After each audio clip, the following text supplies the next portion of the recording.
भारत माता की, भारत माता की।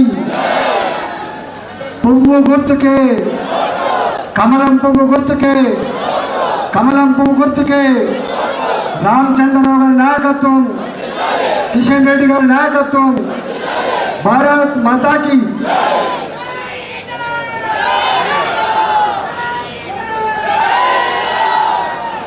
నేను గతంలో కూడా ఈ రోడ్ల మీద ఉద్యమాలు చేసినప్పుడు మీటింగ్లు పెట్టాం, ధూమ్ ధాములు పెట్టినాం, కానీ లోపలికి ఎప్పుడు పోలే, బస్తీలకు ఎప్పుడు పోలే। ఏ రోజు అవుతుంది ఇక్కడికి వచ్చి మేము 7 రోజులుగా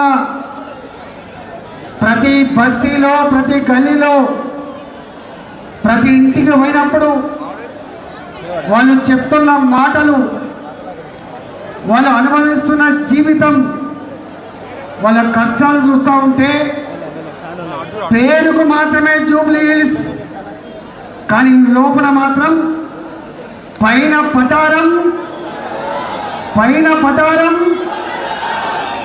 ఇప్పుడు నడుచుకుంటూ వస్తా అంటే ఒక ఇక్కడనే మురికాలం మీద ఒక చిన్న అది ఉంది, అలాగే కప్పున కొడుతుంది వాసన।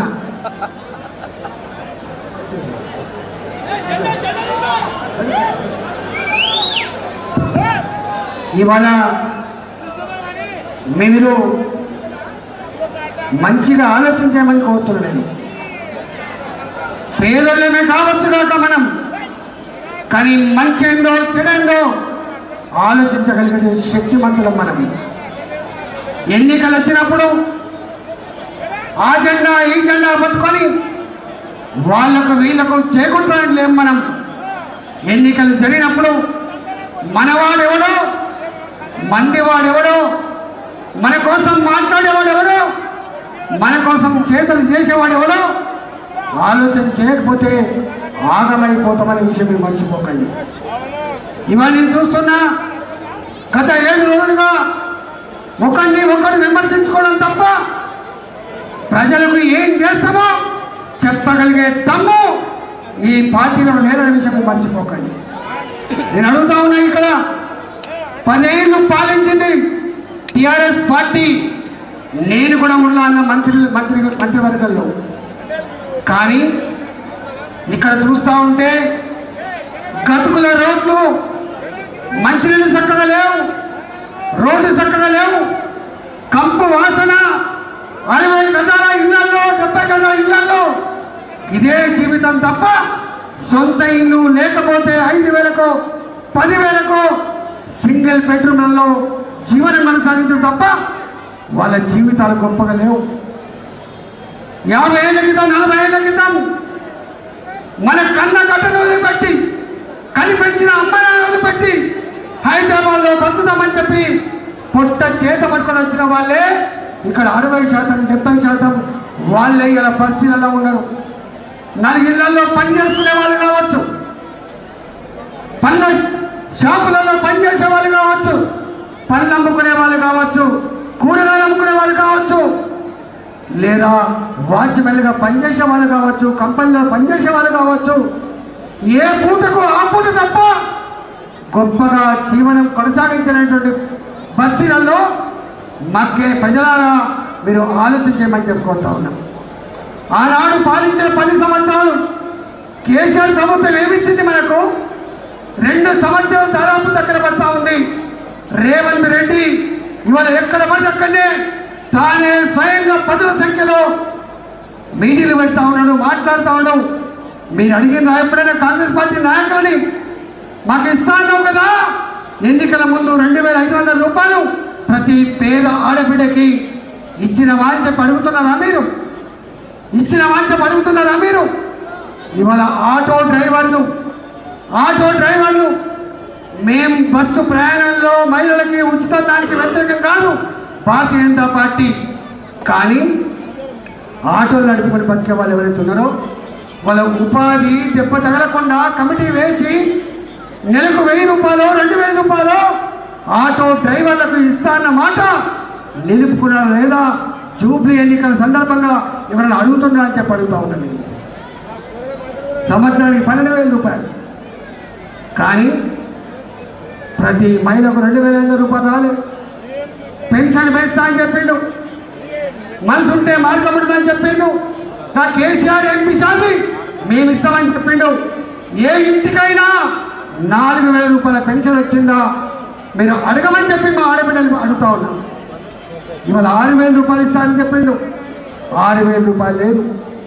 ఇవాళ చివరికి మన పిల్లలు, మన దుఃఖం, మన బాధ మన పిల్లలకు రావద్దని చెప్పి ఇప్పుడు ఉపాసం ఉండి కాయకష్టం చేసి మన పిల్లల్ని ఇంజనీరింగ్ చదివిస్తూ ఉన్నాం, మన పిల్లల్ని పీజీ చదివిస్తూ ఉన్నాం, మన పిల్లల్ని డాక్టర్ చదివిస్తూ ఉన్నాం. కానీ ఆ పేద పిల్లలు చదువుకునే కాలేజీలలో ఫీజు ఇస్తున్నారా? ఫీజు రియంబర్స్మెంట్ 2 సంవత్సరాలు ఎగిరియకుండా ఏమంటుండు కేసీఆర్. ఇవాళ వీళ్ళు వచ్చి 2 సంవత్సరాలు అవుతుంది, 4 సంవత్సరాలు అయింది. ఇంజనీరింగ్ కాలేజీలో శనికైన విద్యార్థి ఇవాళ పాస్ అయి బయటికి పోవాలి, సర్టిఫికేట్ తీసుకొని బయట దేశానికి పోవాలన్నా సర్టిఫికేట్ తీసుకొని ఉద్యోగానికి పోవాలంటే సర్టిఫికేట్ లేదు. ఉన్న వాళ్ళంటే నువ్వు తీసుకొచ్చుకుంటున్నారు. కానీ నా పేద కూరగాయలు అమ్ముకునే తల్లి, నా పేద రిక్షా నా ఆటో నడుపుకునే తండ్రి ఎక్కడ తెచ్చిస్తారు 4 లక్షల రూపాయలు ఫీజు? మీరు అడుగుతున్నారు ఎక్కడన్నా? ఇవాళ కాలేజీలు బంద్ పెట్టిండు. మన పిల్లలు చదివే కాలేజీలు బంద్ పెడితే ఎన్నికలు ఉన్నాయని చెప్పి రేపో మాపో ఇస్తా అని చెప్తా ఉన్నారు. దాని గురించి ఎవరు చర్చ పెడతలేదు ఇక్కడ. మన పిల్లలకి, నిరుద్యోగ పిల్లలకి ఉద్యోగం వచ్చేంత వరకు 4,000 రూపాయలు నెల ఇస్తా అని చెప్పిండు. ఇచ్చి మీకు ఎక్కడ 4,000 రూపాయలు మన పిల్లలకి? మన ఆడపిల్లలు చదువుకుంటా ఉన్నారు, డిగ్రీ చదువుకునే ఆడపిల్లలకి స్కూటీ కొనిస్తా అని చెప్పిండు. ఇచ్చింది మనకు. ఇవాళ చెప్పుకుంటా పోతే ఒడవదు. దాని గురించి చర్చ జరగాలి. ఎవడు చెప్తలేడు ఈ మనిషి వాసన నుంచి బయటపడేస్తామని, ఎవడు చెప్తలేడు మీకు ఉపాధి కల్పిస్తామని, ఎవడు చెప్తలేడు మీకు నల్లాలు ఇస్తామని, ఎవడు చెప్తలేడు నీ ఇల్లు కట్టుకోవడానికి ఇంత జాగిస్తా అని చెప్పి, ఎవడు చెప్తలేడు నీకు మంచి ఇల్లు కట్టిస్తా అని చెప్పి మాత్రం ఎవడు చెప్తలేడు. కానీ నాకే ఓటేయి, నాకోటేయి. ఇవాళ పంచుతాను. ఒకడు 2,500 రూపాయలు చొప్పున పంచిండట, మళ్ళీ ఒకడు 1,500, 1,000 రూపాయలు చొప్పున వాళ్ళు పంచుతున్నాడ. ఎవడి అబ్బ సొమ్ము కాదు, ఆలోచించుకోండి. ఇవి ఎవరి అబ్బ సొమ్ము కాదు. నీ హైదరాబాదులో ఆనాడు ఈ భూములలో పేదల కోసం గుడిసెలు ఎత్తే మనం కట్టుకున్నాము. వాజ్పేయి నగర్, దత్తాత్రేయ నగర్, ఇవాళ అనేక రకాల కాలనీలు వెలిసినాయి. ఆనాడు పేదలకు గుడిసెల కోసం ఇల్లు ఇచ్చిన పార్టీ, ఇళ్ళ కోసం కొట్లాడిన పార్టీ భారతీయ జనతా పార్టీ. కానీ ఇవాళ ఏం చేస్తున్నారు? హైడ్రా హైడ్రా ఏం చేసింది? హైడ్రా ఎక్కడో మారుమూల గుట్టలలో చెట్లలో గుడిసెలు వేసుకొని 20 ఏళ్ళుగా 30 ఏళ్ళుగా ఉన్న వాళ్ళని చెడు పక్కబట్టే మురికి వాసనలో దిక్కులేక ఉన్న వాళ్ళని, నా మూసినది పక్కబట్టి కంప వాసన వచ్చినా దిక్కులేక 60 గజాలలో ఇల్లు కట్టుకున్న వాళ్ళని హైడ్రా గుడిసెలు కూల్చేస్తుంటే, హైడ్రా రేకుల చెట్లు కూల్చే ఖబర్దారని చెప్పి హెచ్చరించింది భారతీయ జనతా పార్టీ. మూసినది పక్కబట్టి నువ్వు ఏదో అందాల సిటీ కడతా అంటే మేము అభ్యంతరం పెడతలేం, కానీ మా పేదల గుడిసెలు కూల్చేస్తా అంటే మాత్రం నీ గవర్నమెంట్ను కూల్చేస్తామని చెప్పి హెచ్చరిక చేసింది భారతీయ జనతా పార్టీ. భారతీయ జనతా పార్టీ హైడ్రాకు వ్యతిరేకంగా కొట్లాడింది. భారతీయ జనతా పార్టీ మూసినది పక్కబట్టిన గుడిసెల కూల్చివేత వ్యతిరేకంగా కొట్లాడింది.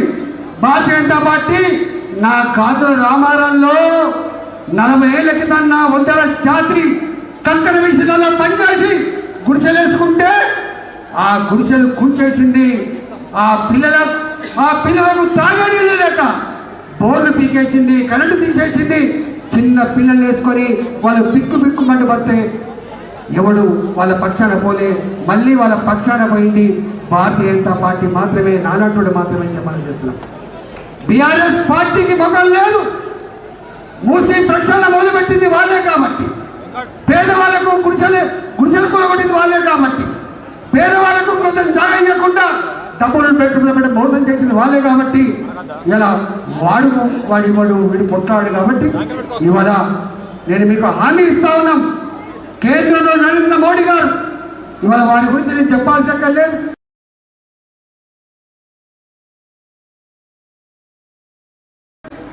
ఈ దేశం సురక్షితంగా ఉండాలంటే, ఈ దేశం సుభిక్షంగా ఉండాలంటే, ఈ దేశంలో ప్రజలు స్వేచ్ఛగా జీవించాలంటే, ఈ దేశ ప్రతిష్ట, ఈ దేశ గొప్పతనం ప్రపంచ వేదికల మీద ఇవాళ ఆనాడు భారత్ ఏంటిది, ఇవాళ భారతీయం తెలవాలంటే నరేంద్ర మోడీ గారి నాయకత్వంలో ఇవాళ భారత్ ఎట్లా ముందుకు పోతా ఉందో మనం చూస్తూ ఉన్నాం. ఇవాళ మనం చూసినాం, ప్రజలంటా ఉన్నారు బిడ్డ వాళ్ళు 10 ఏళ్ళు చూసినాం, వాళ్ళని 10 ఏళ్ళు చూసినాం, వీళ్ళని 2 ఏళ్ళు చూస్తున్నాం. కానీ మా బతుకులు మారాలంటే, మా మురికి బతుకులు పోవాలంటే భారతీయ జనతా పార్టీ మాత్రమే ఓటేయాలని చెప్పి అడుగుతా ఉన్నారు. నేను అడుగుతా ఉన్నా, ఇవాళ బీఆర్ఎస్ పార్టీ కొట్లాడి నమ్మి పక్షాన పేపర్ స్టేట్మెంట్ తప్ప కొట్లాడతలేదు.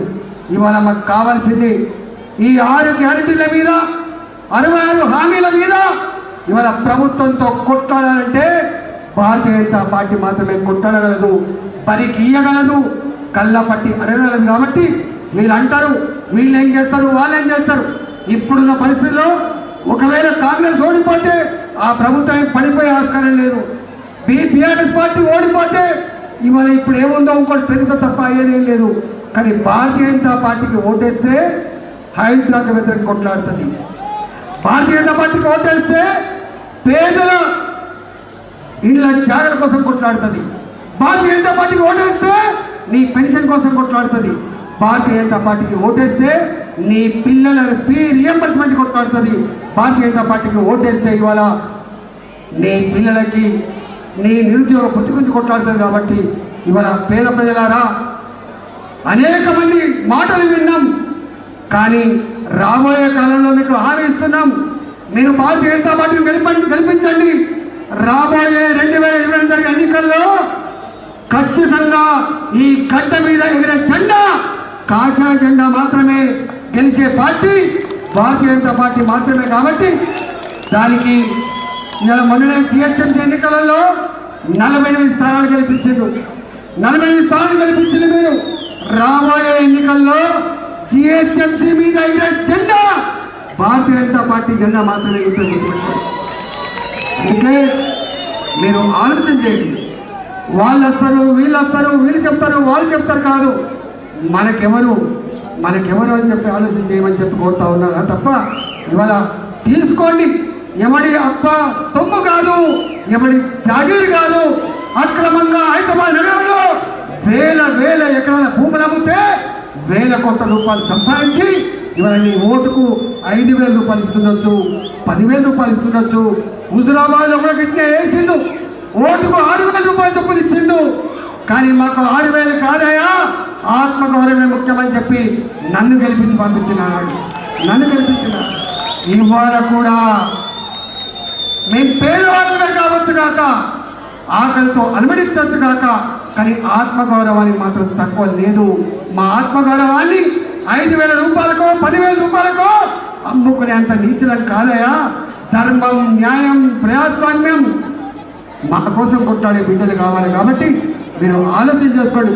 తీసుకునేటువంటి తీసుకోండి, తీసుకునే కానీ తీసుకోండి, కానీ వేసుకునేది మాత్రం నీకోసం వేసుకో, నీకోసం ఓటు వేసుకో, నీ ఆత్మగౌరవం ఓటు వేసుకోని చెప్పి